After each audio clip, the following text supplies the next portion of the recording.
I hear a lot of talk of revolution. I say revolutions are for mugs.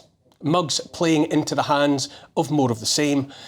There's never been a revolution by people like us, real people. Not that made lives better for the likes of us, not once. Any revolution, so-called, any revolution that you've ever heard of has been a bait and switch, advertising one thing to the desperate and then selling them something else entirely. The French Revolution was one group of powerful types seizing control from other powerful types, and to hell with the poor, the huddled masses. The rich stayed rich and the poor were sold a dummy. Some heads were parted from some shoulders for the sake of revenge and sadism, but nothing changed for the better, not for real people like you and me. The Russian Revolution was more of the same. The royal family, the Romanovs, were murdered by freshly minted communists, while everyone else, the hapless millions, were told they owned nothing and would be happy. Millions of real people were murdered as well, just for good measure, and nobody got a steak dinner except the members of the Politburo. It was ever thus. The revolutions are for dupes.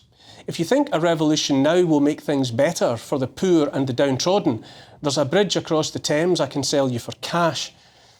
The mob is always the tool of the rich and powerful. The mob breaks windows on demand, sets cars on fire, hurts or kills some passers-by maybe, and then the rich and powerful have the excuses they need to send in their troops and enforce new emergency legislation to end the violence and make everyone safe.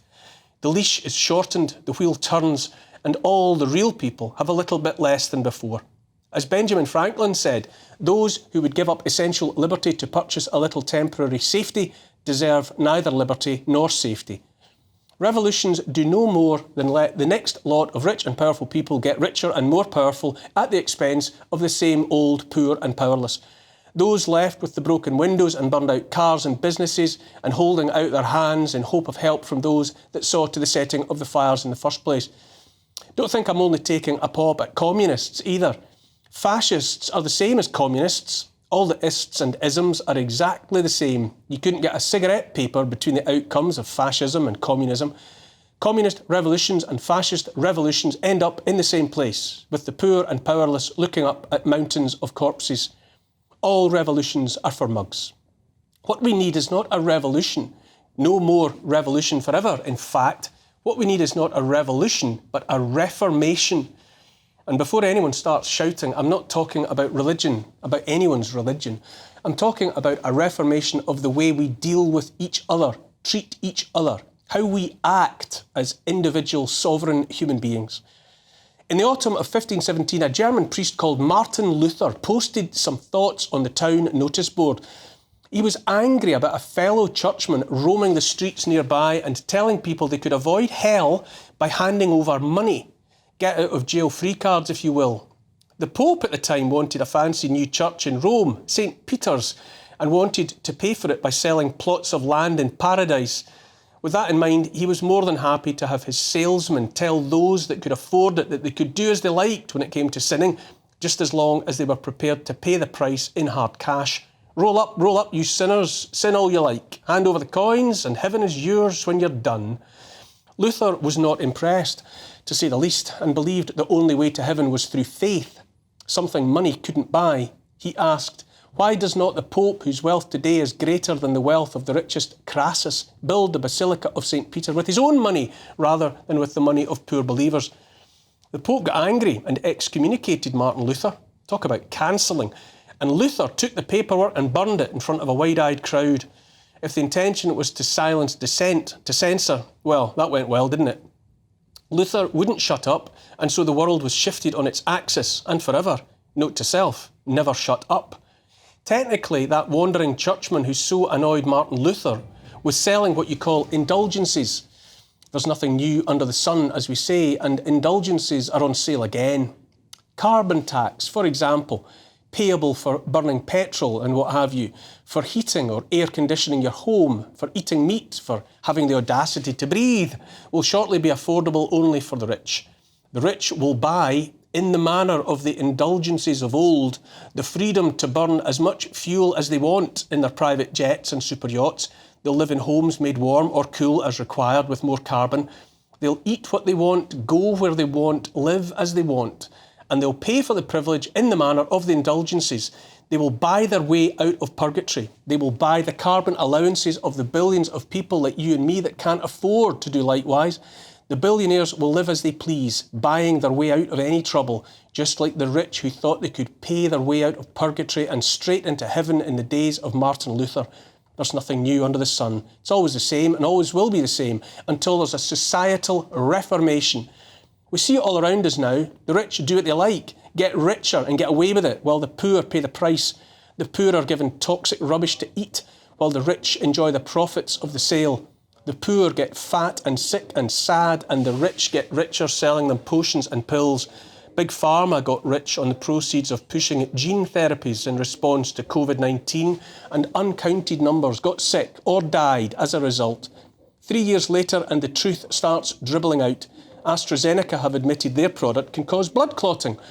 And in time, no doubt, the compensation will be paid to their victims, to some of them at least. But who will foot the bill?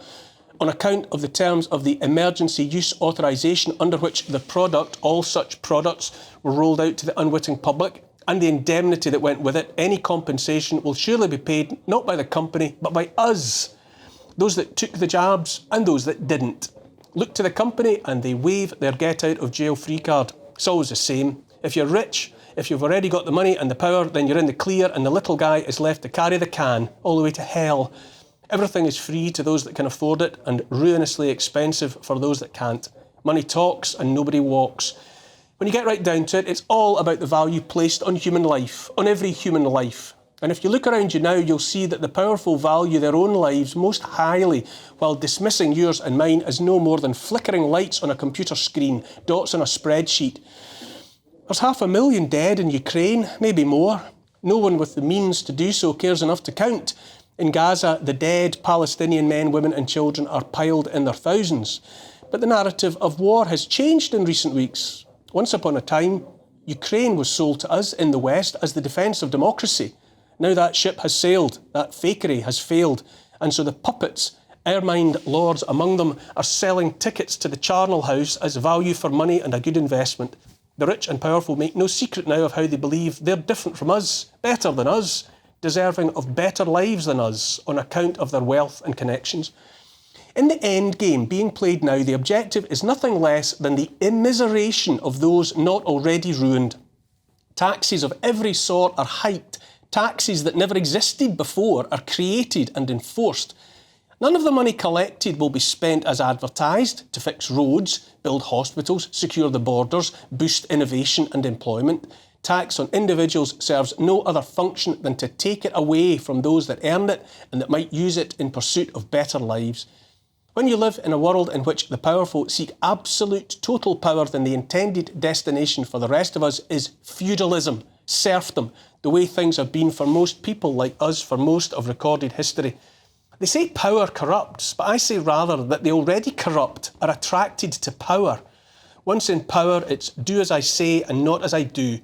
Half a millennium ago, the rich and powerful sought to buy their way out of purgatory while continuing to sin all they wanted. Now the rich and powerful assume their wealth entitles them to behave in exactly the same way.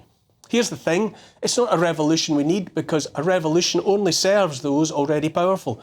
What's required is that reformation.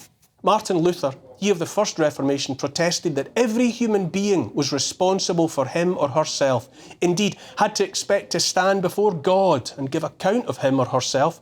It was no good looking to the church, to any institution for salvation.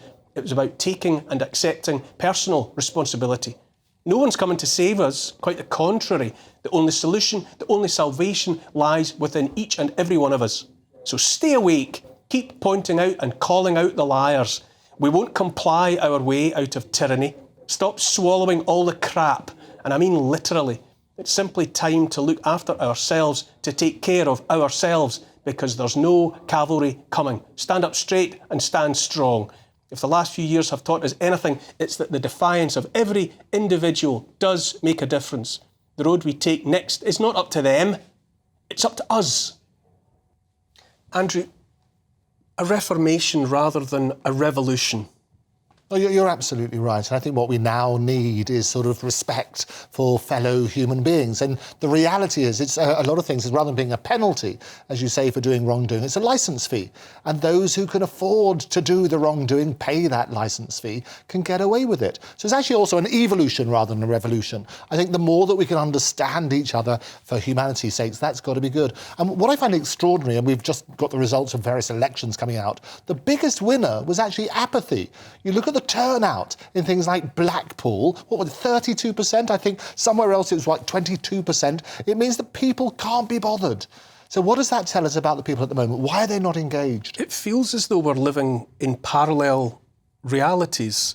The political class at all levels, from Westminster down, are going one way, and the mass of the population, it would appear, don't care where they go. Yeah, and yet they still wield ridiculous control over our lives. I think you're absolutely right. I always say that trust comes in on foot and leaves on horseback. I think trust in politicians, in the media, in various other things, in the police, is at an all-time low. So how do we restore that trust? We need to look at those sort of issues. Don't you think, you're right to invoke apathy, but I mean, don't you think that uncomfortable, onerous though it may be, it will come down to more of us taking on responsibility? The decades of expecting that other people were going to make sure the lights came on and the rubbish was collected, they're over. I think that's right. And we've had a heavy reliance on experts, and everybody suddenly, we just basically swallow whatever the expert, in inverted commas, says to us. Now, that's very, very dangerous. So, and all of a sudden, in this social media age, what's happened is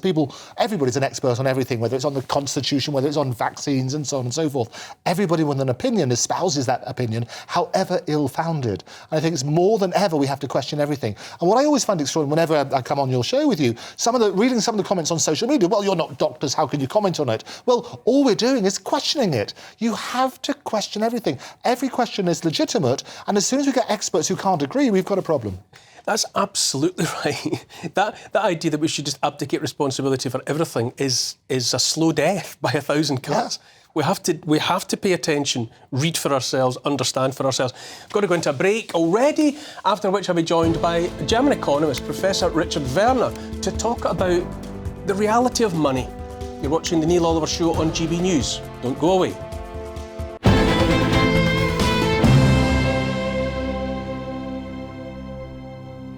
Welcome back to the Neil Oliver Show.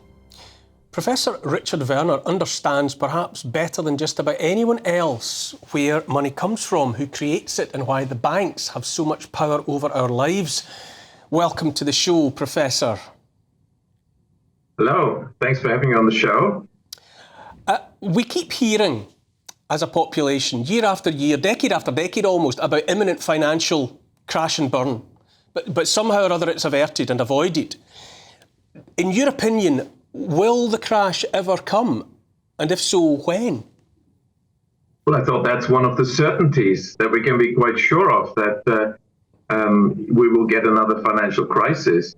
If you look at the track record of the central planners, the more power we've given them over the past half century, steadily, gradually given more power to the central planners in charge of the banking system, the more crises we've had. Initially, it was a case of highly frequent business cycles, but essentially their amplitude has increased and their frequency, and we're really talking about boom-bust cycles, and that's what they've been delivering. So.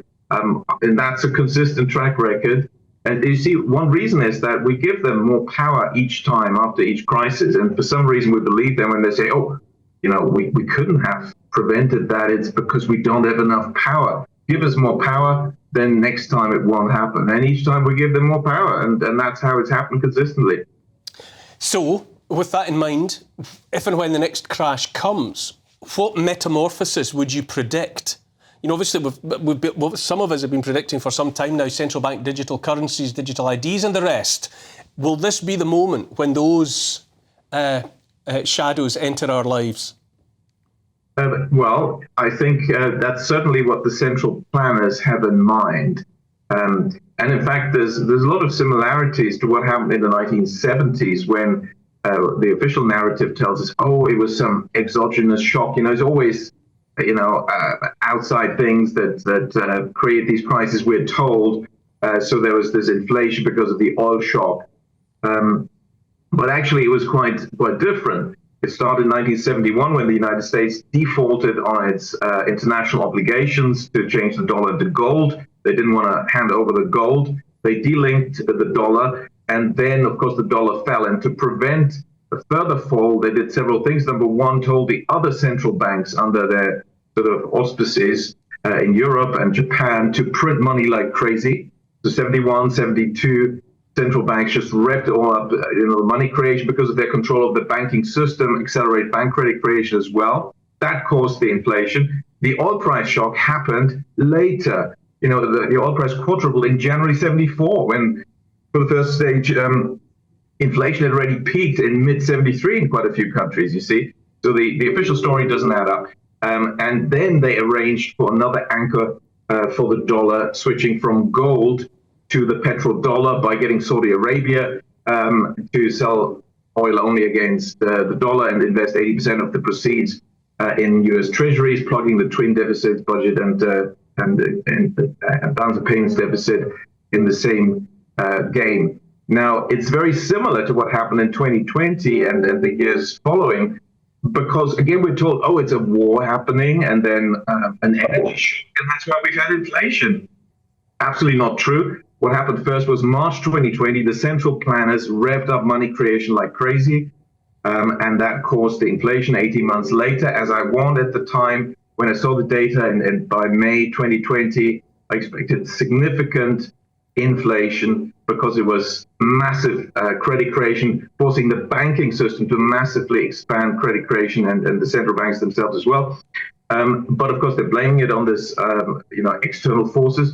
And also, they've been working to rearrange the international financial infrastructure, and they're looking for a new anchor. So shifting from the petrodollar, which has ended because now Saudi Arabia is also selling oil against other currencies, the Chinese currency, because we know the BRICS economies are aligning, and they've decided they don't want to use the US dollar. So it's very clear that there's more and more countries that are moving against the dollar, and that puts pressure on the system and accelerates the need to have a different anchor. And it looks like ideally what they'd like to do is have central bank digital currency, which is, it's less a currency, it's a control tool, and then they feel they're in charge again. So I think that's definitely one step too far, and we have to speak up and stop this now, because there's no coming back from that one. If we give them central bank digital currency, programmable money, which is really potential money, conditional money. Each time you want to use it, essentially you have to send a quick application,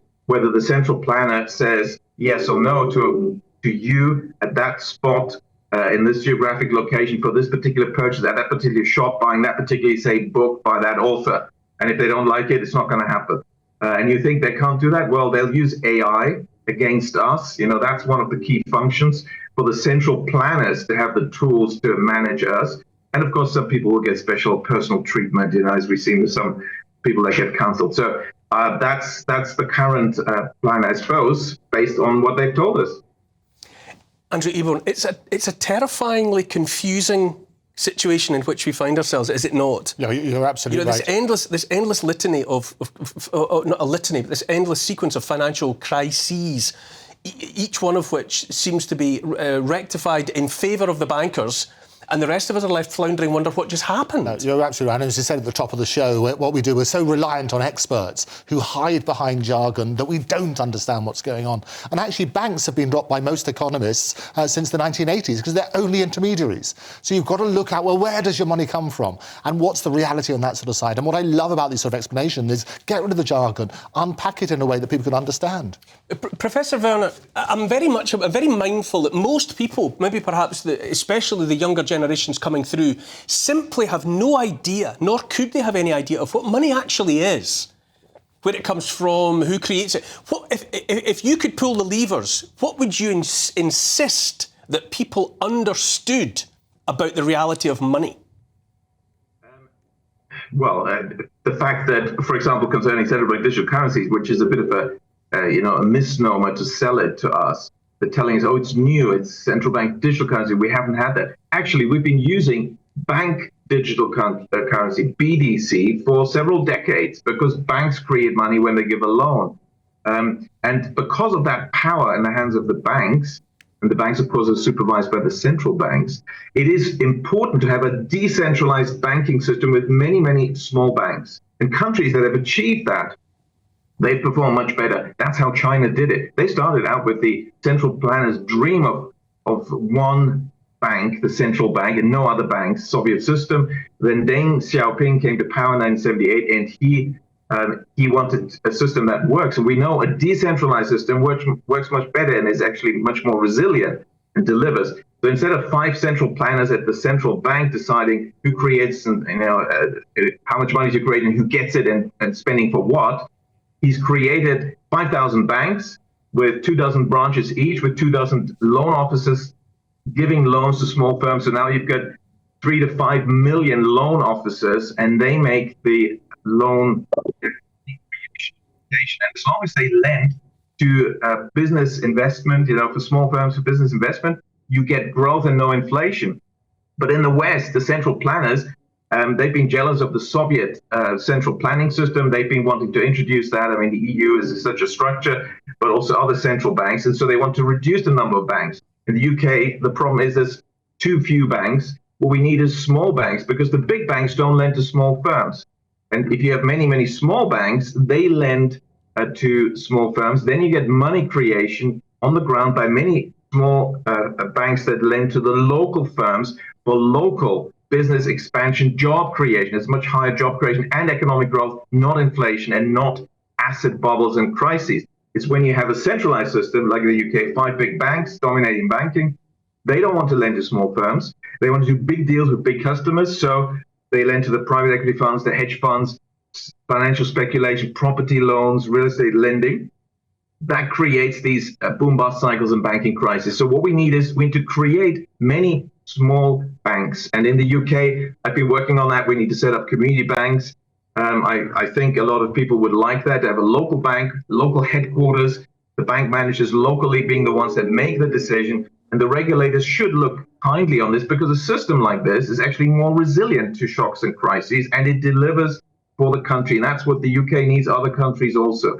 Create local community banks. Professor Werner, I love the sound of that. Local community banks. Also, you've reinforced my suspicion that central bank digital currencies are a solution without a problem. They're a solution Indeed, to a problem that's not there. I wish I had more time. Please come back and give us more of your insight on this fascinating subject. Professor Richard Werner. Thanks very much. A break again, after which I'll be chatting to American tech entrepreneur Jennifer Arcuri about her take on cryptocurrencies and in particular the future or not of Bitcoin. You're watching The Neil Oliver Show on GB News. Don't go anywhere.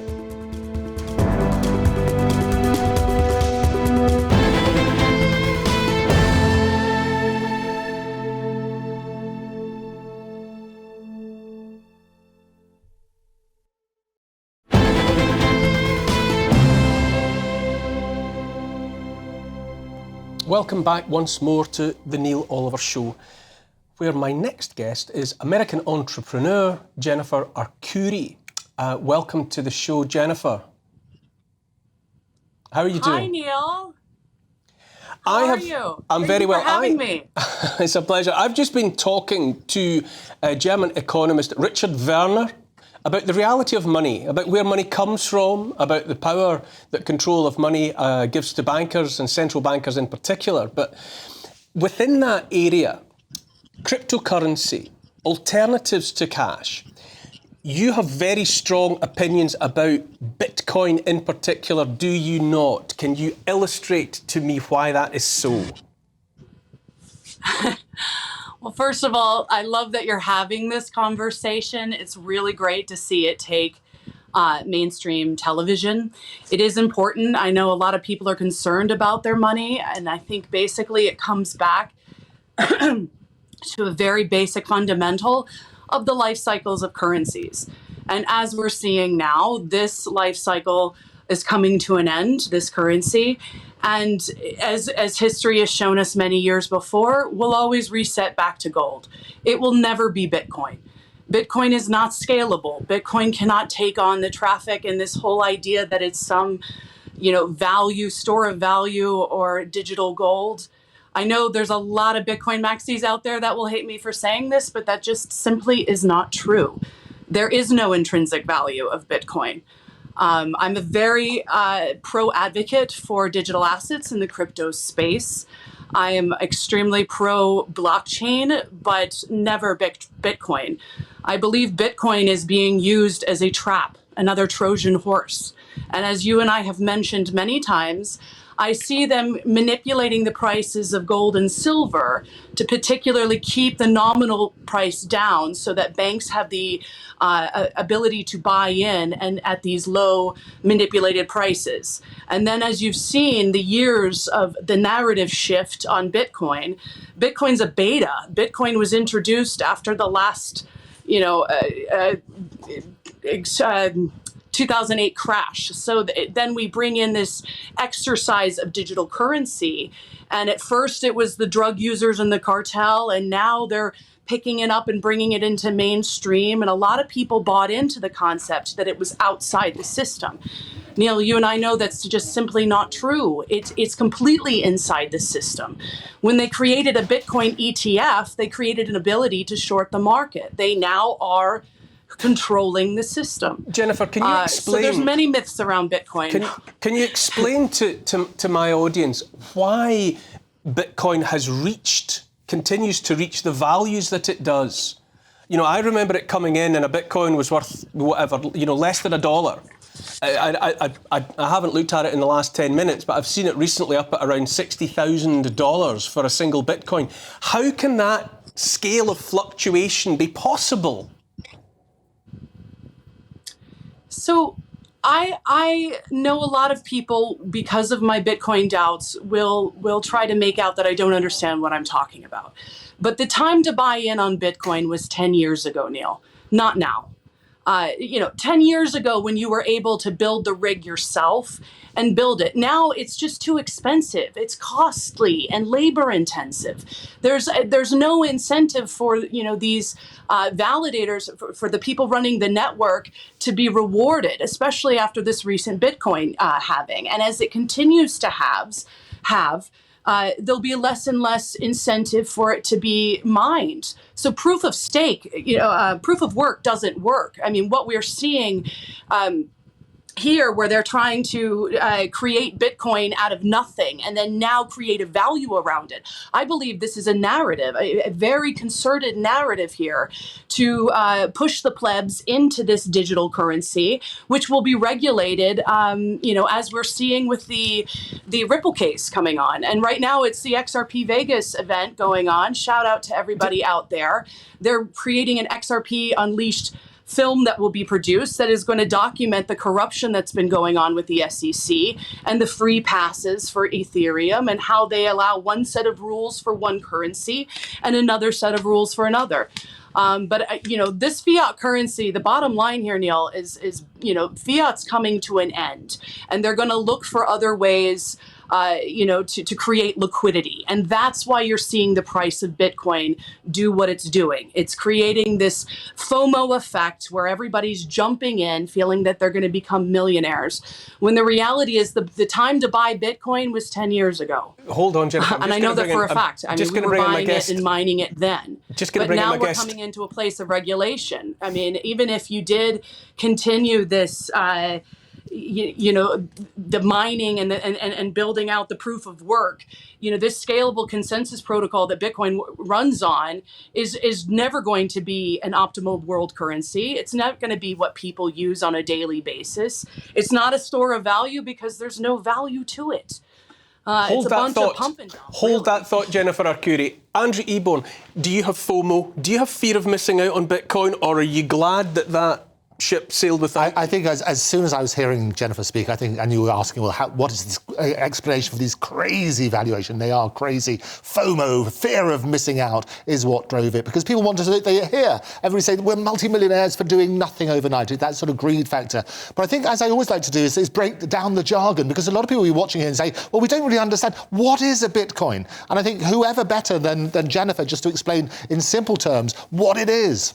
Jennifer, just a quick, almost a yes or no answer. Do you think that Bitcoin was always brought in, was always going to be a trap?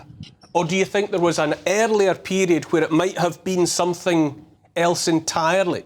Or was it simply created, as you say, as a Trojan horse or as a trap for the gullible? Well, it was created after the last financial crisis. So I absolutely believe it was an exercise, a beta exercise to get people in. And ultimately, knowing that we are coming to the end of this life cycle of a fiat currency, what better way to shovel the plebs into the paddocks of Bitcoin? Look over here while we do this. There's nothing that's going to replace physical gold and silver. Centuries have shown us this. And as far as what is Bitcoin? Well, everyone talks about it being this decentralized currency. That's actually a misconception. It's a software that is centralized under a foundation, and it determines if Bitcoin has needs improvement protocols known as BIPs, and they're adapted under this software. So the individuals make the changes to how this software works. And this goes back to the mining, because now that we've been mining 10, 15 years, the rewards are just not there. And it's too costly and expensive, the electronic overhead to run these mines. So there's really no point in running this. So this mathematical protocol, this equation that people are looking in as a store of value, this piece of digital gold, well, that's just not true. Jennifer Nothing is Arcuri, going to replace real gold. I'll have to jump in there just and it's because not I've run out of time. decentralized. This is another myth, just wanting to make this clear. I mean, it's becoming more and more centralized every day. We see this with the Bitcoin ETF. The minute they created that, they created a market to short, or a product to short in the market. And that's Jennifer, what we're seeing. I just need to jump in, just purely because I'm running out of time. Once again, you have frightened me about Bitcoin. I go through highs and lows, but once again, you have put the fear of God into me concerning Bitcoin. Thank you, Jennifer Arcuri. After the break, I'll be debating whether the laws in this country governing assisted dying need to change. You're watching The Neil Oliver Show on GB News. Don't go away.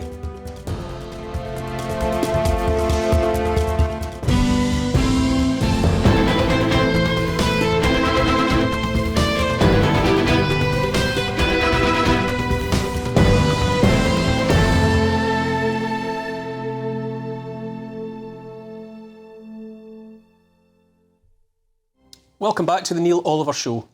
TV legend Esther Rantzen, presently fighting her own battle with serious illness, has called on all MPs to attend a debate in Parliament about changing the laws on assisted dying. It's a conversation that might go on forever as we weigh up medical ethics versus personal choice. Today, I'm going to endeavour to begin that conversation with my guests MP Andrew Bridgen, who feels the laws should stay as they are, and activist Peter Tatchell, who says it's time for change. Good evening, both gents. Andrew, if I come to you first, sir, what are your concerns about the possibility of modifying, changing substantially the rules on assisted dying? Well, this is not the first time that Parliament's debated this. We debated and voted on it last time in 2015. I spoke against the motion and voted against it, and it went down. And I don't think the fundamental facts have not changed since that debate 9 years ago. I think we have to remember that despite lots of people lobbying, the ones in my constituency and from around the country who are in favour of assisted dying or the right to decide for themselves, they're generally very strong characters, quite capable of standing up for themselves. But Neil, I think we have to remember the law is there to protect the weakest in society. Very often the strongest can look after themselves. And I was approached in 2015 by a large number of doctors who had grave reservations about any changes in the law to legalise assisted dying, questions around the ethics that they'd have to operate under and the oaths they'd given when they became medics to do no harm, who was going to administer all of this, and grave concerns that vulnerable elderly would feel pressured either by society or by their relatives to end their lives prematurely. And if we've got a choice between 19 people who want to end their lives and can't, and one person who doesn't want to and is coerced into it, I'll go with the latter. Peter Tatchell, Andrew Bridgen, saying there that the vulnerable are always at risk by definition.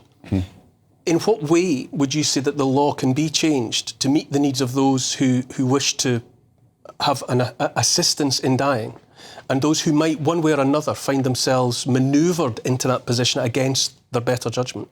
Well, first let me say that 84% of the public and the vast majority of doctors say that where someone has a terminal illness and hasn't got long to live, where they're suffering, or where they have an illness that is physically damaging and harmful to them, causing them pain, they should have the option to choose when and where and how they die. Now, I understand people's concerns about safeguards, but Baroness Meacher's bill has very strong safeguards. So assisted dying would have to be approved by 2 independent doctors plus a High Court judge.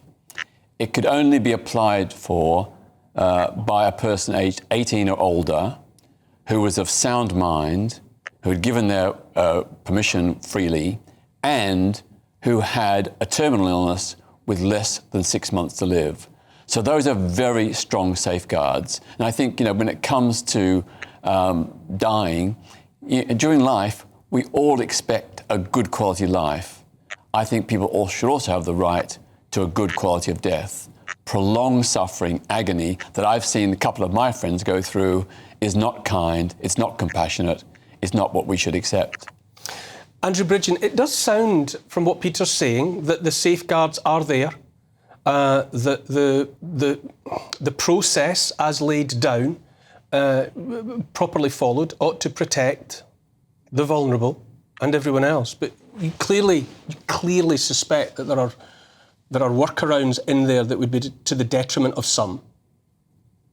Well, the road to hell is paved with good intentions. We've seen in Canada that they've brought in legalised assisted dying, and we've had the terrible situation where a young lady in her 20s has suffered catastrophic vaccine harms from the COVID-19 vaccines, and as a make-up, the state are now offering her assisted dying as a way out of it, as a compensation. That's things in both the legal system and in our hospitals don't always go according to the protocols, as we know, and not always the protocols are right. I think this would be very much the thin end of the wedge. I think it devalues the lives of those who might seek, that were put in this position, but I think it actually devalues life in general, and I think it'd be a very, very dangerous step and the thin end of a wedge. Peter, the Canadian situation, I would say, is troubling. I've been watching developments in Canada with great interest and a lot of concern. Is Andrew Bridgen right to say, the road to hell is paved with good intentions? Does this open the door? What you're describing sounds protected by plenty of safeguards, but is it the on-ramp to a wider motorway that could lead to where Canada is now? I understand those concerns, but the bill, as presented by Baroness Meacher, does not give any get-outs, does not give any possibility of expansion or extension. It is very, very tightly defined. And that's why so many doctors support it. They understand the need to protect the vulnerable, and I agree. But if you look at Canada, that's not a model that's being proposed here in the UK. And of course, there are other countries like Belgium, New Zealand, and 6 Australian states where they have similar policies and they are working well. The feared abuses have not happened.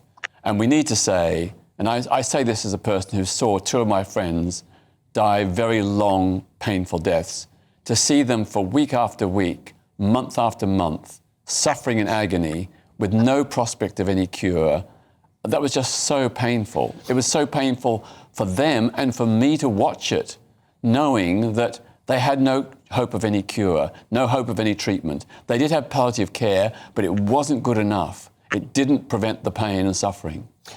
Andrew Eborn, you're a lawyer. You understand that this from a legal perspective also.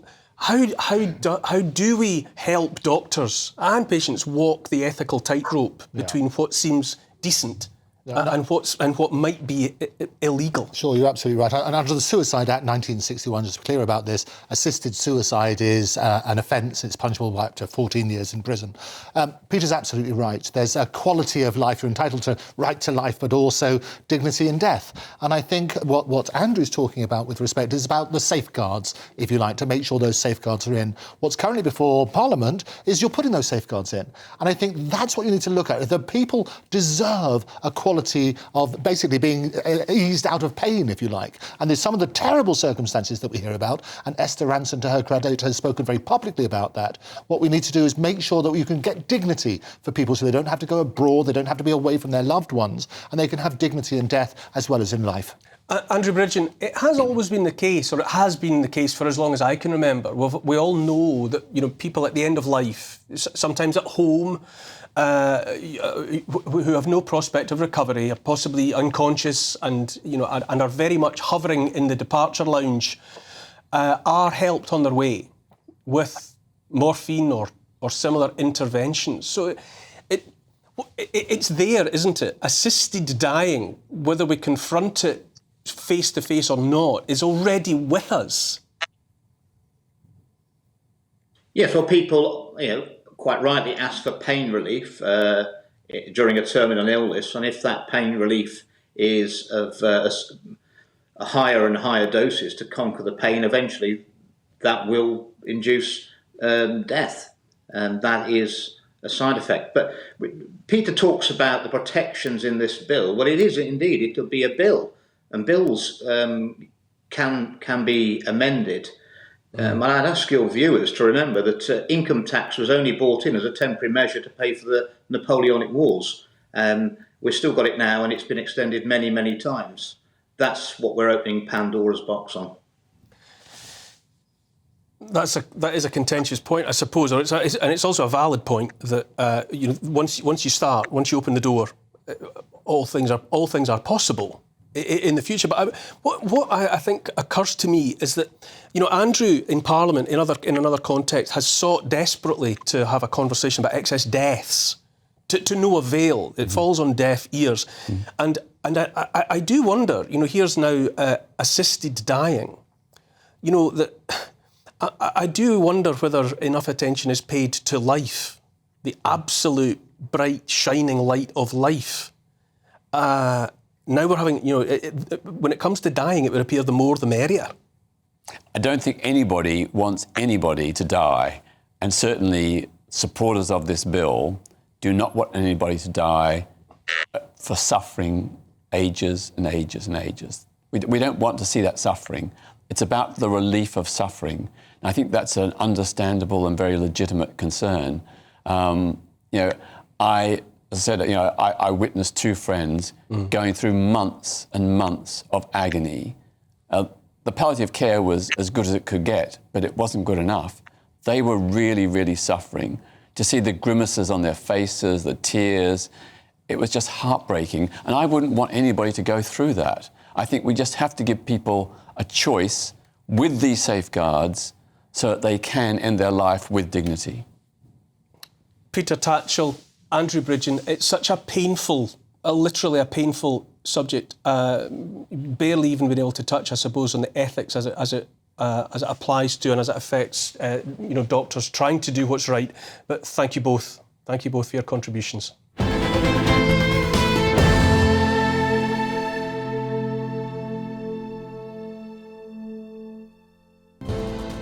Good evening, lovely people. Welcome along to the second hour of the Neil Oliver Show, where we have the chance to have a longer, more in-depth, more considered conversation with all of my guests. I'll be continuing my chat with Peter Tatchell and Andrew Bridgen about the laws on assisted dying. Should they be changed in this country? I'll be chatting to a professor of oncology who says he has seen and continues to see a massive rise in the number of people with cancer in the months and years since the COVID pandemic. All of that in the company of my panellist, futurist and lawyer, Andrew Eborn.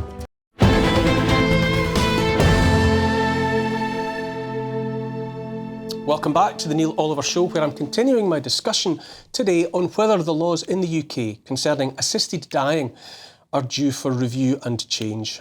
My guests are MP Andrew Bridgen, who believes the laws should stay in place to protect those who are vulnerable, and activist Peter Tatchell, who says it is time for change. Thank you, gentlemen, for staying with me. Andrew Bridgen, you, I think, have had some first-hand experience in your constituency from those who have raised very specific concerns relating to this.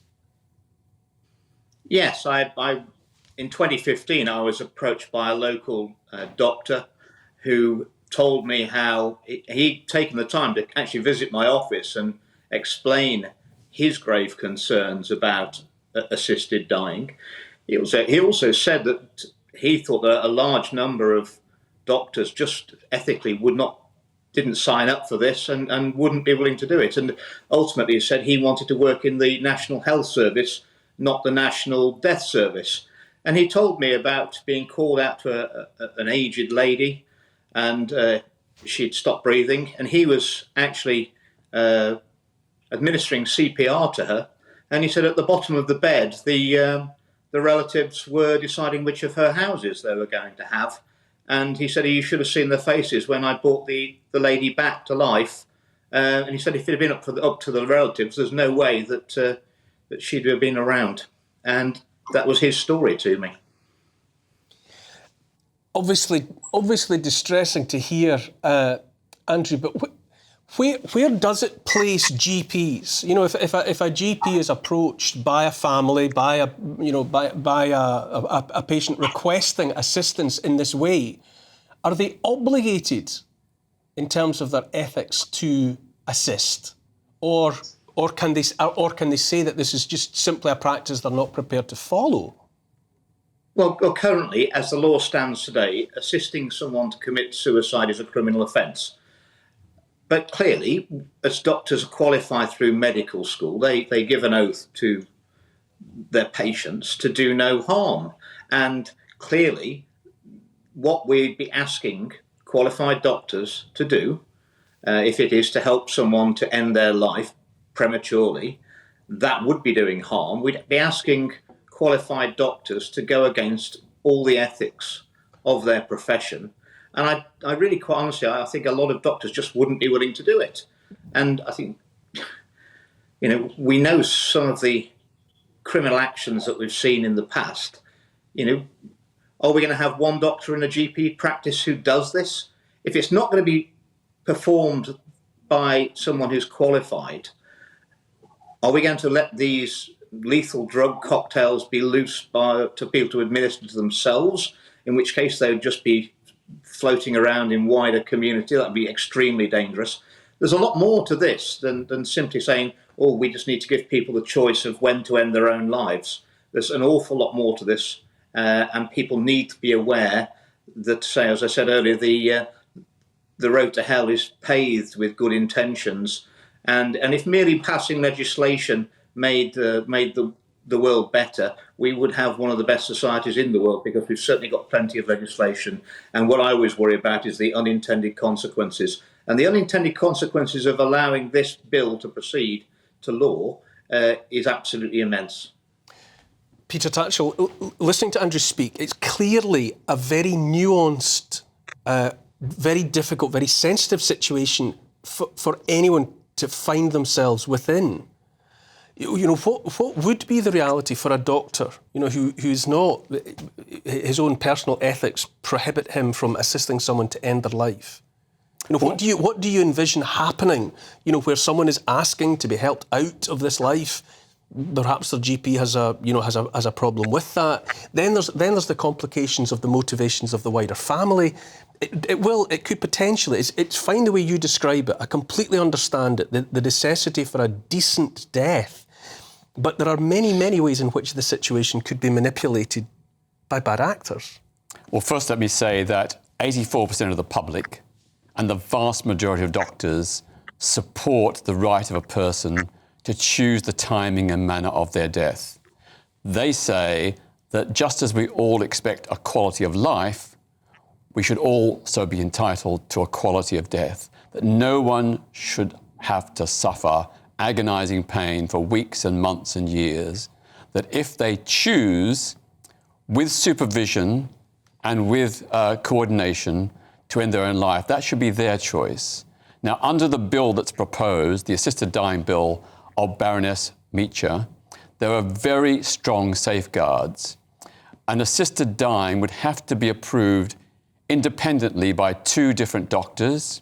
It would have to be authorised by a High Court judge. The person would have to be aged 18 or older. They would have to be of sound mind and to have clearly wished and expressed this over a period of time of their own free will. And on top of that, they would have to have the diagnosis of a terminal illness and be expected to die within less than 6 months. So under no circumstances would this bill allow relatives to pressure family members. Under no circumstances would someone simply decide they want to end their own life. There are very, very strong safeguards, and this kind of legislation has worked well in New Zealand, Belgium, and 6 Australian states. So I understand the fears, but let's not scaremonger. There are protections. No vulnerable person could be bullied into agreeing to take their own life because of greedy relatives under this legislation. It's got the protections there. Andrew Eborn, are you persuaded of the watertight case that Peter Tatchell makes? Well, I see think it as being beyond abuse. No, I think there are a couple of points here. Is that obviously doctors absolutely have a fundamental obligation to do no harm, but also their obligation is to ease suffering. And what we're talking about here is sort of a dignified way to do it. The quotes that Andrew is talking about are horrendous. If people sitting at the bedside and waiting till granny dies so they can get the houses, of course that's appalling. What we're talking about, I think there is common ground here. We don't want people to suffer. What we want to do is to safeguard against the abuses. And the bill as it's currently going through, and as Peter eloquently put, they've got those safeguards in place. The other question, I've discussed this with you a number of times, is the seismic advances in medicine now mean that you can prolong life forever if you wanted to, and you can keep people alive. So the question comes along is, what is life? And it's about quality of life, not just quantity. And you need to look at that sort of side as well. And to answer your previous question, no doctor would be compelled to assist someone to die. That would be of their own free choice. And those doctors who don't want to, they would not be required to do it. But there are plenty of doctors, the majority of doctors, who actually support this legislation. So hypothetically, a person requiring or requesting assisted death would be, in effect, shopping around, perhaps, if their own doctor wasn't prepared to help.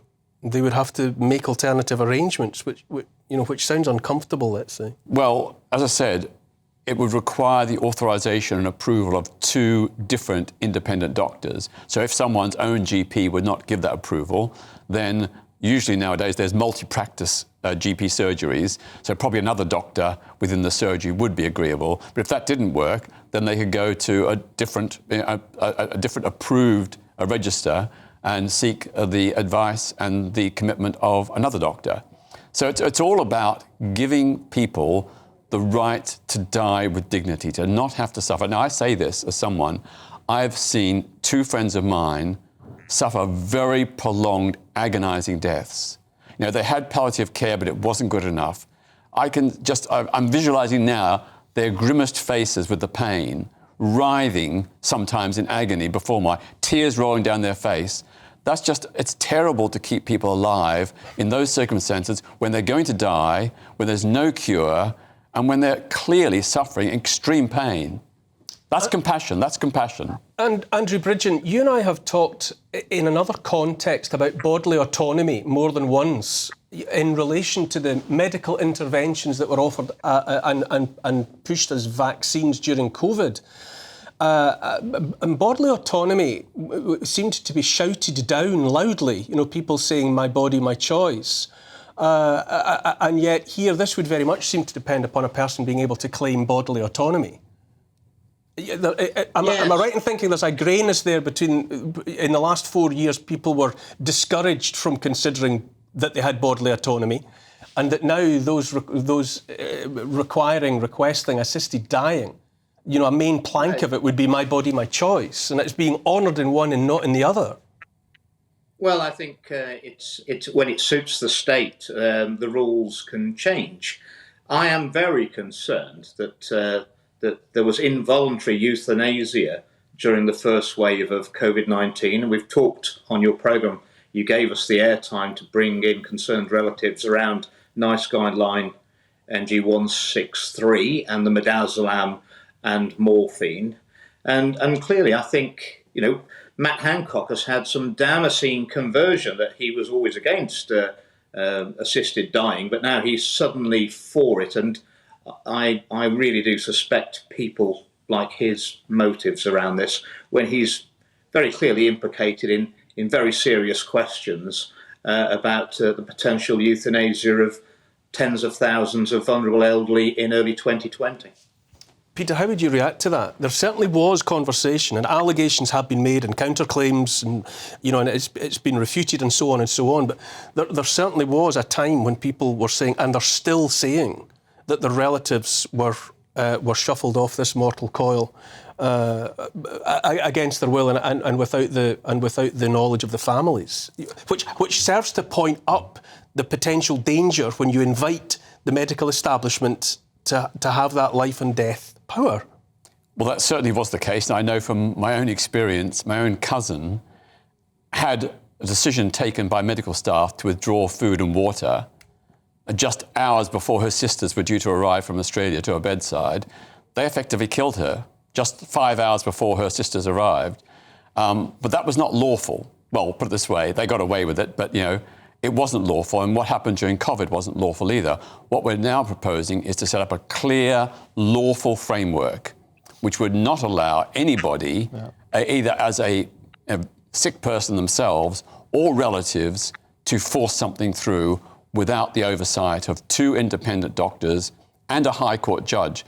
No High Court judge is going to approve assisted dying without really strong evidence that someone has consented to it, that they have a terminal illness with less than 6 months to live, and that they have made this choice freely and consciously of their own free will. That's a very high bar. 2 independent doctors and a High Court judge. Andrew Eborn, that is troubling. Yeah. What Peter Tatchell is saying, we've all heard these stories about people who were nudged out of the exit door, but against their will. Absolutely, and these cases are horrendous, and these are abuse. And I go back to the point I was saying beforehand, is that you need to look at more light, less heat. So what I would ask Andrew, and from that point of view, is that in what circumstances would he support assisted dying, assuming that we deal with all the abuse cases and get rid of those? Are there any circumstances where he would support it? Or what does he think are the flaws of the current bill, Baroness Meach's bill? To you, Andrew Bridgen, I mean, are there circumstances? Is it a straight no to you? Is it a straight no from you, from the very idea of these amendments? Or are there circumstances under which? I honestly think it devalues life as a whole, certainly for the individuals who have been asked to make that decision. I think it changes the complete ethos of the National Health Service, which I'd never want it to be the National Death Service. And remember, in 2014, we debated and Parliament decided to outlaw the Liverpool care pathway, which was the death pathway that elderly people were put onto. We're having vulnerability scoring, frailty scoring now in hospitals, where the vulnerable elderly are scored. And if they score over a certain number of points, which may be 6, they're put onto the terminal life pathway, which is, again, refused nothing by mouth, effectively starved and to death, and put on end-of-life drugs. This is the same organisation that's going to do all the rules properly and administer the assisted dying. But Andrew, I'm afraid, gentlemen, I'm going to have to jump in only because we've run out of time. But thank you both very much for that. A very sensitive consideration of perhaps one of the, a subject more emotive. It would be hard to imagine. Peter Tatchell, Andrew Bridgen MP, thank you very much. We're on to a break now, and then a conversation with a professor of oncology who says he has seen a massive spike in cancer rates since the COVID-19 pandemic. You're watching The Neil Oliver Show on GB News. Don't go anywhere.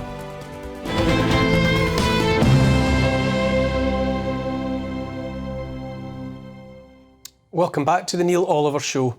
My next guest tonight is Professor of Oncology Angus Dalgleish, who says he has seen and reports a massive rise in cancer rates since the COVID pandemic. The question is what he is seeing a result of the pandemic, or is it to do with the products that were offered as vaccines. Welcome to the show, Professor. Yeah. Can you explain in simple terms what it is that you are seeing that has got the alarm bells ringing? Well, the first thing I saw doing a regular melanoma clinic that I've been doing for years was that I was starting to see people who were stable, that we've been doing immunotherapy for over 20 years. And I was starting to see people who've been stable for 5, 10, even 20 years relapse, really unusually. They're very fit and healthy. And I've occasionally seen this when somebody gets very depressed, they get knocked back, a bereavement, a divorce, bankruptcy for months. And we know this depression is associated with immune suppression. So I have seen that 2 or 3 times. And I looked for this in these patients, and there was absolutely no evidence. They were all perfectly happy. So I basically said, what have they all got in common? And they'd all got in common was they'd had the first booster vaccine. It was around this time. And I was able to show that they'd had it, then the relapse started between about 3 weeks and 3 months after the booster vaccine. So I thought this is an association. That doesn't mean to say it's causal. I mean, I'm the first to say that. But when you see an association and that it might be actually inducing it, you have to first of all ask why. Scientifically, is there a rationale for this? And 2, is there anything else? Is it just a coincidence? Well, the thing that alarmed me was that I've done a lot of research on vaccines in my time, and I immediately remembered the model where 1 vaccine's good, 2 might help if the first one didn't react properly. But the 3rd actually causes us more inflammation than good, and actually detracts from the first 2. And the 4th is even worse. And I suddenly thought, is this what I'm seeing here? So we looked at the patients who'd been given their booster vaccine. There's a lot of research going on. And they were all just focused on the antibodies. I mean, the rationale for giving this booster vaccine was the antibodies from the first 2 are starting to wane. They need a boost.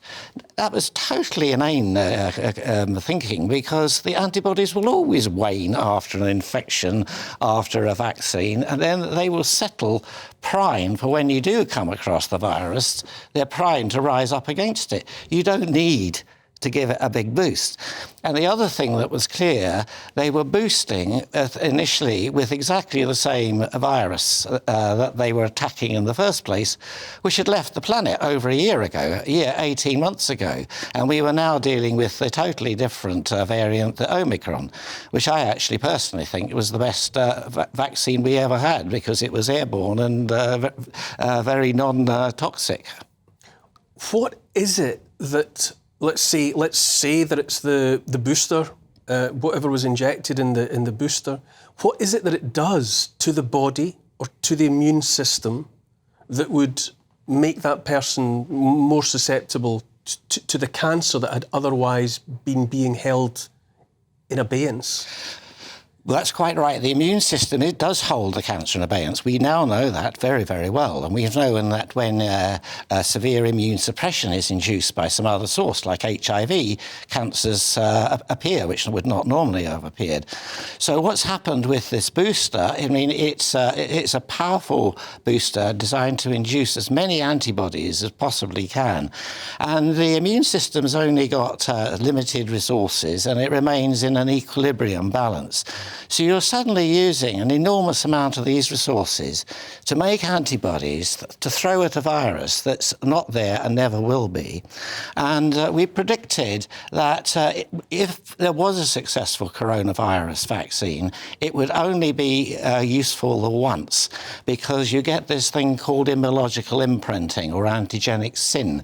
So even if you do put in a new variant, the immune system will only see the response to the first virus and the first vaccine. So the scenario is quite pointless, except by using all these resources, you actually take away from the T cells, and it's the T cells controlling the cancer. And then when I actually speculated this might be happening, I asked the people in the lab to look at it, and lo and behold, another group published that cancer patients who'd received a booster had T cell exhaustion. I mean, they couldn't have put it better. And the T cells are policing, they're looking for cancer cells to arrest and detain. It's a very good way of putting it. And they probably do it on a daily basis. I mean, we have normal cells rise every day. There's just millions. And it's very well controlled. And we know this, that patients who've had very bad cancer, we can give them the new immunotherapies now to boost their T cell responses, and they can get complete responses and be under control for years. And so this is what was happening with the booster vaccine. It was perturbing this wonderful equilibrium of control and basically interrupting all the resources, and it led to a depression of the T cell response. Now, I thought that was the most likely explanation, but I was amazed at how bad it was in some patients. As I said, they used T cell exhaustion, not T cell suppression, but exhaustion, that they'd just been stimulated to the point where they were no longer able to do their job. And then another paper came out showing that after the booster, not after the first and second induce what we call immunoglobulin subtypes. We call these 1 and 3, and these make neutralizing antibodies. But after the booster, many people now have reported that the subtype switches to 4. Now, what this means, instead of attacking a virus with a neutralizing killing, they switch off to a tolerizing one. And IgG4 is exactly the antibody response you want if you have a kidney transplant or a liver transplant. You want to tolerize the antibodies so they don't go and attack the new kidney or the renal. So all of a sudden this starts falling into place. My God, we're switching off the policeman and then we're tolerizing. And so no wonder the cancer's able to escape. But subsequently we found many other disturbing reasons why, at the very least, and my point has been that the fact that we have a scientific explanation for this, the fact that we are seeing this should be a red flag, and the MHRA should stop all the boosters. I mean, they've reduced it for people under 75, but if you're at risk, you can still get it. You can buy it at Boots, there was an announcement. I mean, all this is absolutely nonsense for a virus that has long since gone. Also joining this conversation is Dr. David Strain, Associate Professor of Cardiometabolic Health at the University of Exeter Medical School. Doctor, we've spoken before in relation to the vaccine rollout. I'd be very interested to hear your take on oncology Professor Angus Dalglish's assertion that cancer's on the rise because of, or possibly because of, the vaccine rollout of the booster. It's a really interesting story, and I have been following Professor Dalglish's theories behind this. You've got to be aware that the mRNA vaccines, these ones that we're using for the boosters at the moment, they've actually originally been developed for treating cancers, for looking towards cancer. And whereas every single piece in Professor Dalglish's story actually makes sense, the one thing that's missing is any evidence that you do see this T-cell exhaustion. Indeed, the actual natural killer T-cells, the ones that are most involved in cancer, are heightened by the vaccination across a whole group of people. And it's suppression of that NKT cells that is leading to conditions such as long COVID and other post-viral illnesses.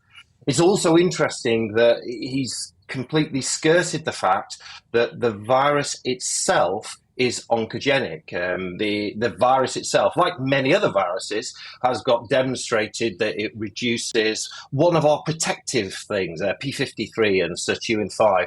These are two things that are supposed to guide those T cells towards the cancerous cells.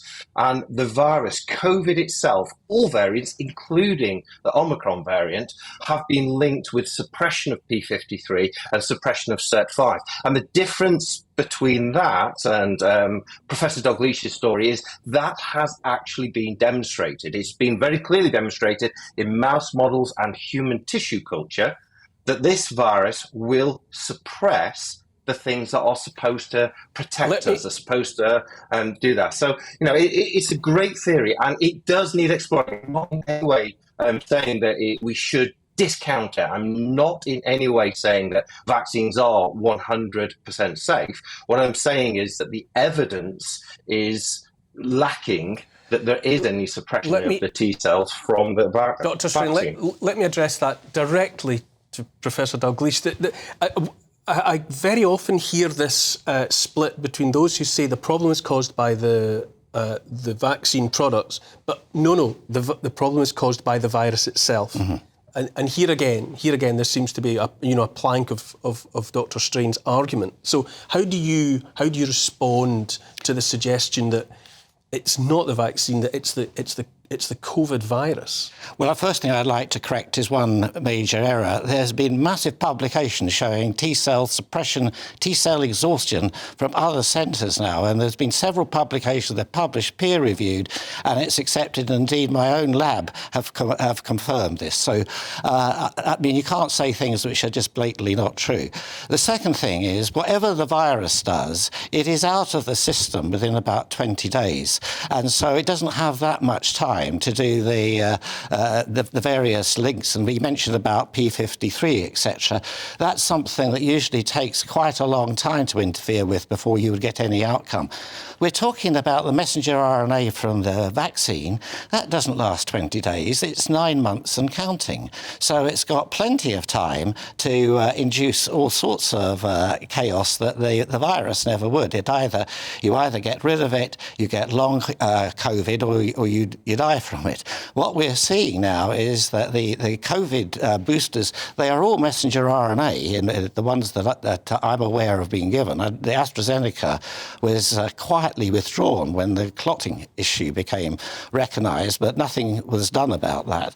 So that's my argument, is that the vaccine, we cannot control it, and I get often accused of, I'm just a clinician, I don't know very much about these vaccine things, but I was on the board of a messenger RNA company for 5 years, and I left 7 years ago. I know a hell of a lot about these vaccines, and they are being used for cancer. They were trying to develop them for cancer, but they always couldn't get past the block of safety issues. And yet we've used the pandemic to get rid of all those concerns, push them through, and now we're dealing with exactly why those of us who were involved with safety and these other issues were very concerned, and why they didn't get approved over the last 12 years I've been involved in it, because of the safety issues.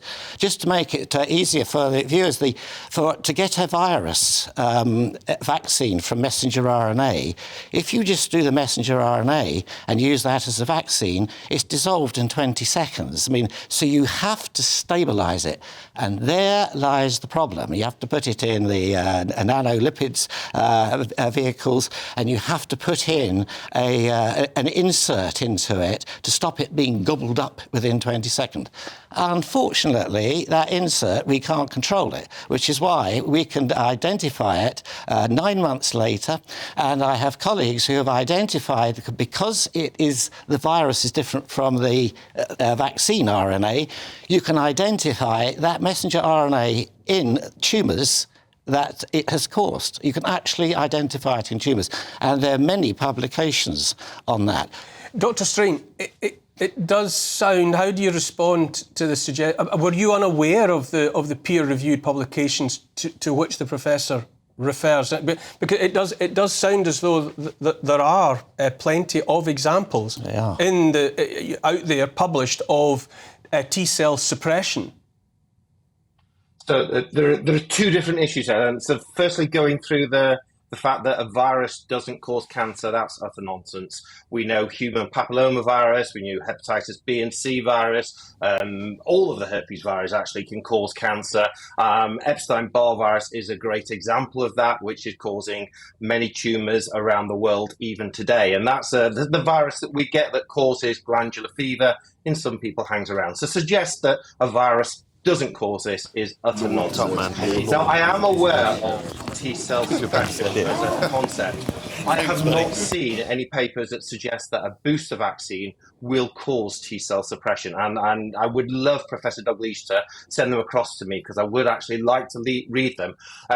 The other bit that he talks about with this, the pseudopurine, or one of the ingredients that hides the mRNA from your own T cells, and that has been demonstrated. I can only agree with him that if you give mRNA without any sorts of modification, it will get gobbled up very, very quickly. And there is a slight modification to one of the bases that goes in it that will hide that mRNA string from the T cells. Now, it doesn't suppress the T cells, it just hides it. It's like wearing a disguise. And that is an ingredient that the body will not just throw away. It will continue to use. So, yes, it will be found around the body.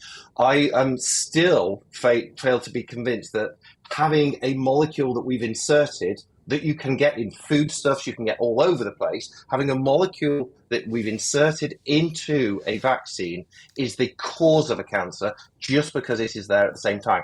But like Professor Dalgleish, I would love to see some more research on that going forwards. Can I ask you, Dr. Strain, isn't it, when there's a doubt like this, now you've said yourself, that there are possibilities and you're interested in the evidence that Professor Dalgleish is quoting and stating. Given that this is a product that has been made available to billions of people, and there are so many questions around it, why so determined to continue to have that product out there? Wouldn't it simply be safer to withdraw it completely, as the professor and others suggest, subject to wholesale investigation of the whole project? Why are you so determined to defend it when you accept that there's doubt? So any new medical innovation, there will be doubt. There is always going to be doubt. We just have to put this into context. As you say, this has been given to billions of people, literally billions of people. It has saved millions of lives. Without this vaccine, we wouldn't be able to sit in studios together. We wouldn't be able to socialise in the same way it has.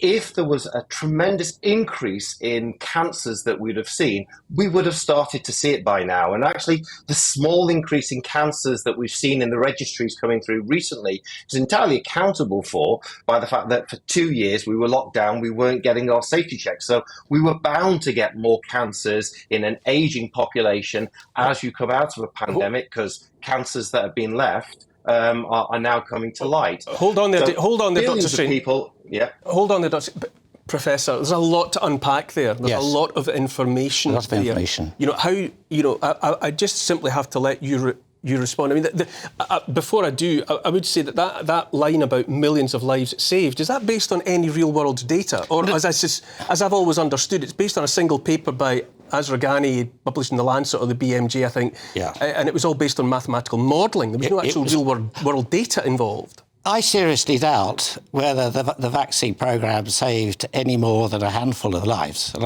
I really mean it. I've looked into this very, very difficult. The vaccine was introduced too late for the virus variant that it was. And when you really look at the data very strongly, you'll find that after the vaccine, there was more COVID in the second waves. And we now know that after the booster, you're 3.5 times more likely to get COVID than if you didn't have the booster.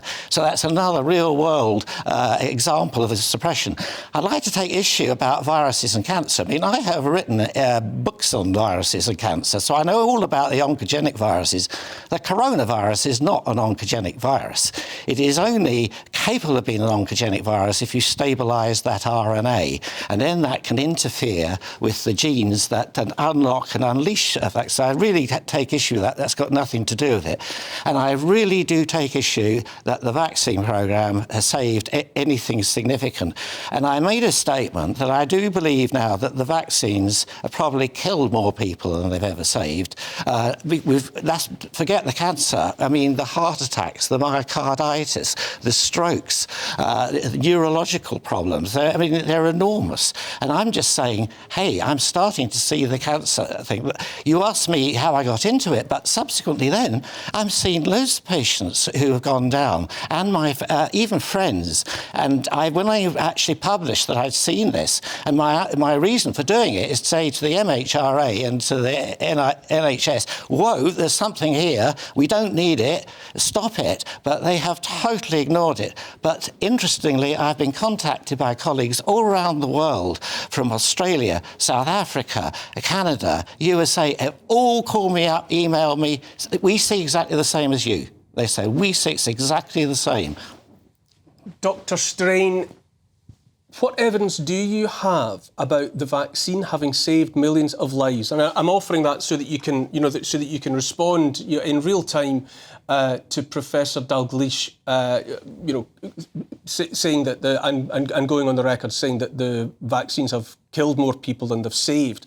What real world data can you provide that would counter that and back up your statement that they saved millions of lives?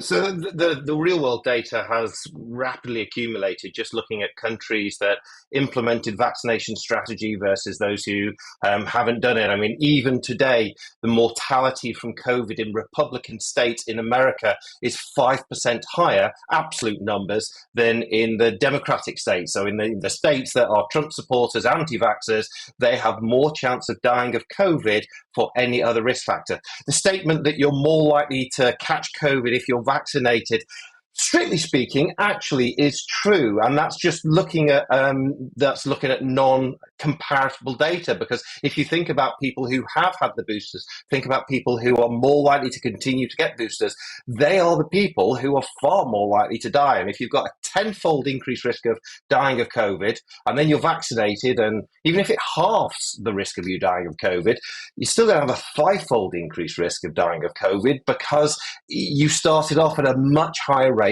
and that's been reduced. When you start looking at the comparative figures of countries that rolled out the vaccine program very quickly versus those that didn't. So even across Europe, the mortality from COVID was much higher in Portugal, that was late to roll out the system, than it was here in England, where we were one of the first in the world to roll it out. And those sorts of numbers have been very well reported all over the place. OK, I'm going to have to go to a break at the moment, but we can pick this conversation up thereafter. Please stay with us both. Dr. David Strain, Professor Angus Dalgleish.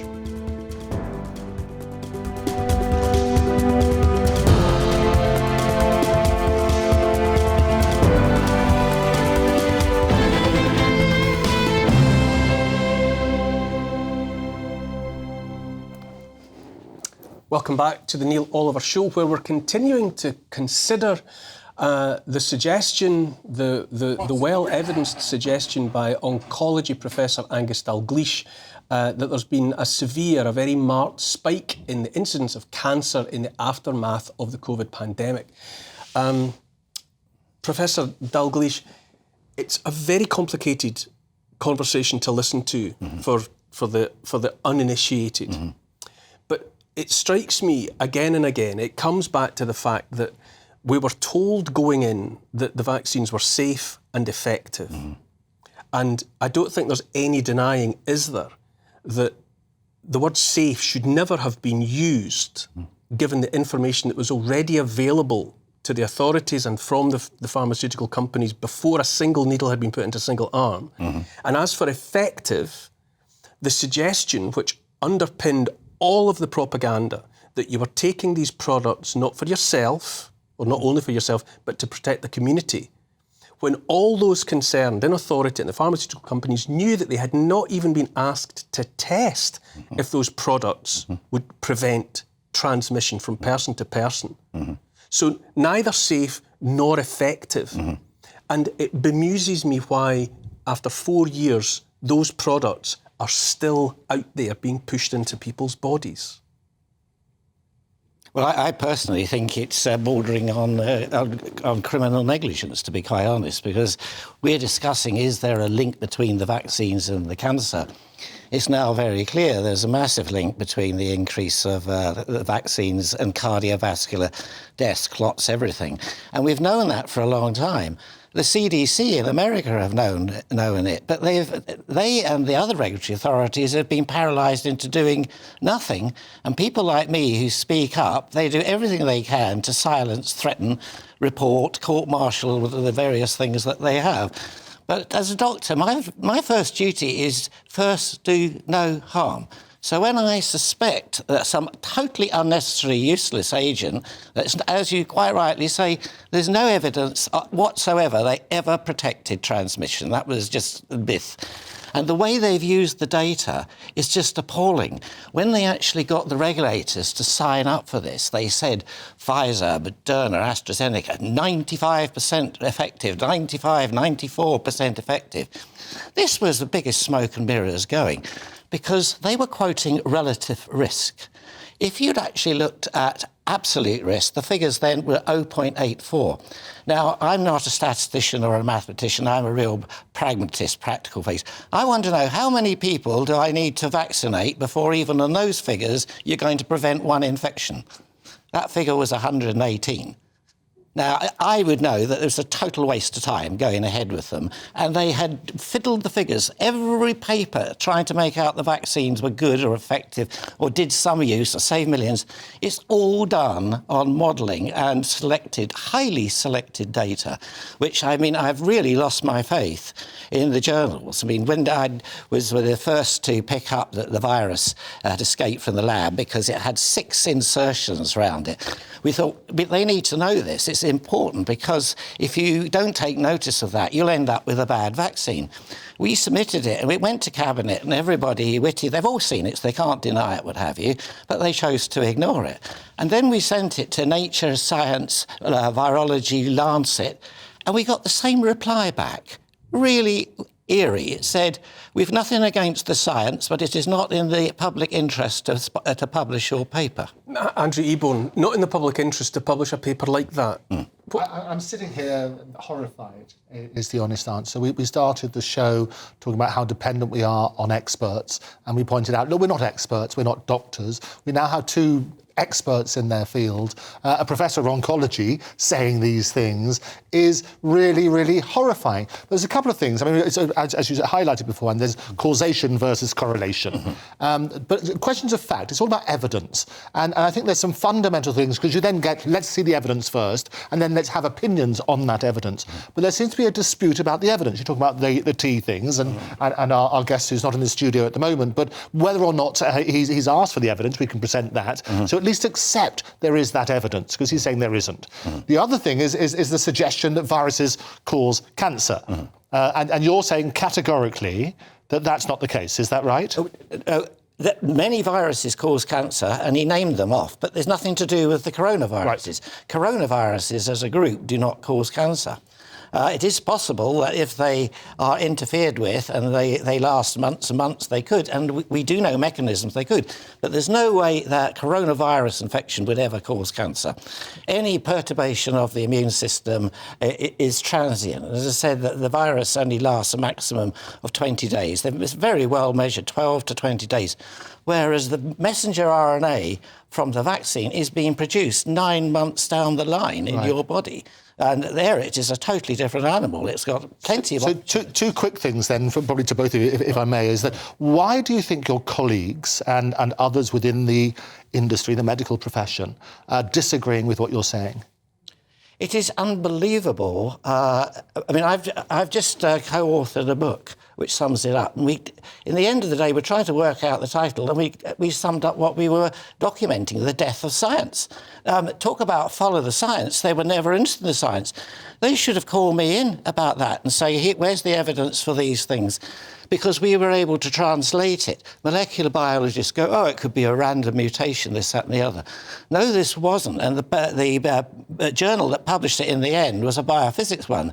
So it understood the point we were making, that it altered the charge and the whole infectivity. And this would never, ever occur in normal evolution, because once it got to one stage, it would be kicked out. It would never get to the point where it was so highly charged. And we discussed this, put it all out there, and nobody wanted to enter any discussion.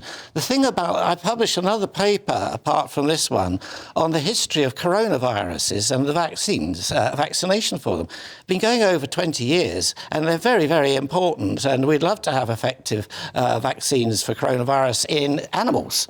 And when you actually review, the reason we don't have an effective virus for coronavirus, which includes the cold, is because I mentioned it earlier on, it is once they've seen one, they find it very difficult to do anything about any minor variation. Right. So they make lots of useless antibodies, and it actually enhances infection of other antibodies. So nobody wanted to open up and discuss that, and it was all the literature. Fortunately, the editors and peer review saw nothing wrong with what we were saying, because we weren't actually challenging the vaccine. So in the interest of balance... Let me just bring in Dr. Strain.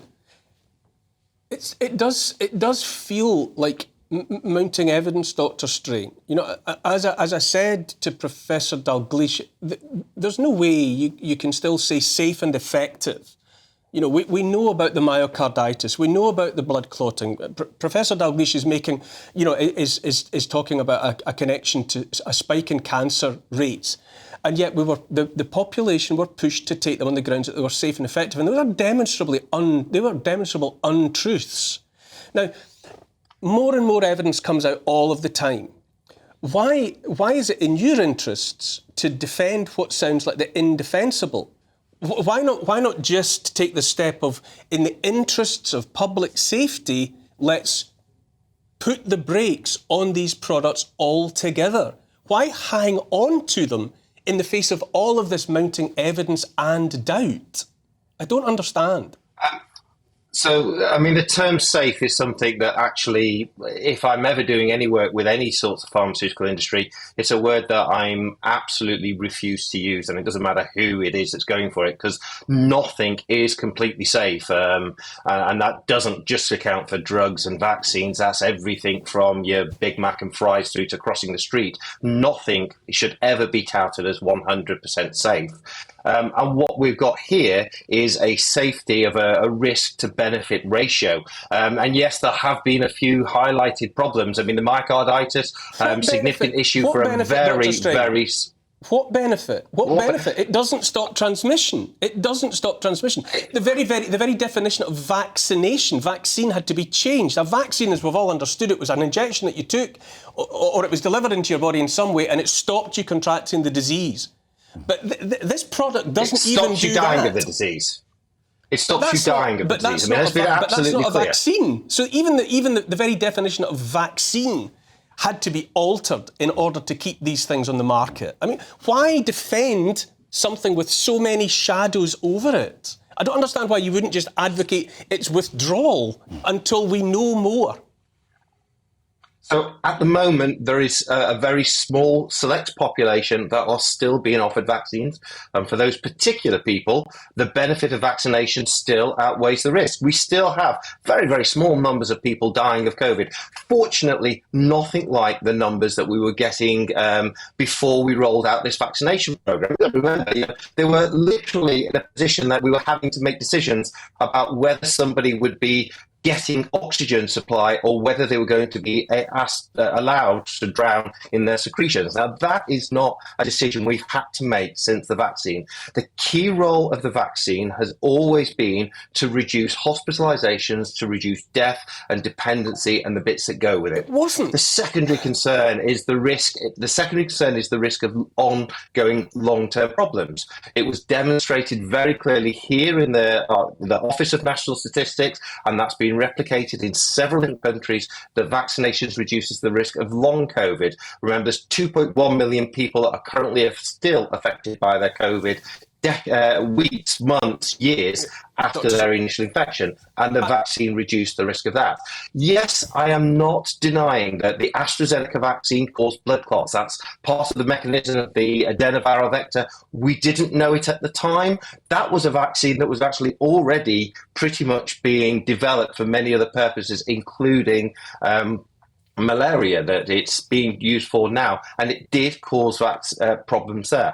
We saw the mRNA vaccines causing myocarditis, and it has caused problems there. We don't yet know whether that's the mRNA part of it, the mRNA component of vaccine, or whether it's the spike protein that it was generating that was causing that myocarditis. But for that reason, we are not giving boosters to people under the age of 30 unless they have major illnesses that means that they would benefit it. It's all about the risk benefit. And I'm not saying we go back to everybody should be vaccinated, because nobody's going to defend that. But there are still a small select population who've got a significant risk of dying of COVID today. And the mRNA vaccine is the best route to keep them out of hospital. How you can say that it was always and only supposed to, minimise the impact of the disease, when it was absolutely, those products were pushed as safe and effective, and if you took it, it was going to halt the spread of COVID-19 in its tracks. And the fact that your memory of that has become, well, it was only ever supposed to keep you out of hospital, I just don't get it. But Professor Dalgleish, how would you seek to sum up the last 4 years of the presence in our lives of these medical products? It's very, very hard to sum it up. It is incredibly difficult to have any scientific justification for it. And my goodness, I've had tsunamis of abuse about things like it's been proven, this paper shows that. And then we've gone to a lot of basic data, like Norman Fenton, who's a colleague, has gone through so many of the statistics, and they conclude what they do not show. I mean, one very important one is the VAERS data from Pfizer, which they tried to hide, and they actually presented it as being a very good safety record. But when you looked at that data, and it was only seen the light of day because of a US Supreme Judge, and when we actually looked at it, it was very clear. If you had an adverse event from the Pfizer vaccine, you had a 3% chance of dying. And this was in an era, if you caught the virus, you had a 0.08% chance of dying. At that point, it should have been killed. But no, there was something was going on here. The science was killed. There was no science. Politicians just reiterated. A number of politicians, Sunak says the same, safe and effective. They've got no idea what they're talking. There's just a mantra that's been going on, but it's been worldwide. My colleagues all over have been suffering from this. I'll leave you to sum it up for us, Andrew. I mean, why are we still in this situation of listening to the defence of these products, which it seems to me the balance of evidence suggests that at the very least they should be withdrawn until further notice. It's absolutely crazy. And the frustration, as we say, is that we are not experts, so we're so dependent on the experts. My concern is about the evidence. And when Dr. Strain says he hasn't seen all the evidence, obviously that can be shared. If evidence is being suppressed, then we absolutely need to know about that. And also we need to know if data is being questioned, because it's one thing to say there's the data there. Are they disputing the fact that there is this data, or are they disputing the fact that it has the results that you say it has? It's basically, as I say, it's a death of science, is that the conclusion has been reached a long time ago, and all data must fit into it, otherwise it's misinformation or it's bad science. This is what I've been living through, and I only now realise just the extent of the stitch-up. I mean, it's gone all the way from Fauci down to, he did Farrar and Vallance made them go along with it while we suffered in the UK. It was because there was kind of a worldwide plan to lock everybody down, not only literally, but then to having the vaccine. And more importantly for me as a doctor, not to have give other things which we know are very good for respiratory agents and which could have totally reduced the need for the vaccine. He wouldn't allow us to use them. This is a subject which obviously will continue to give some of us high temperatures for the foreseeable future, virus or no virus. I've run out of time. That's all from me for this week. Thank you so much to my guests, to Dr. David Strain, Andrew Eborn, as always, Professor Angus Dalgleish. Thank you so much for your insights. You've been watching The Neil Oliver Show on GB News. See you for more next week.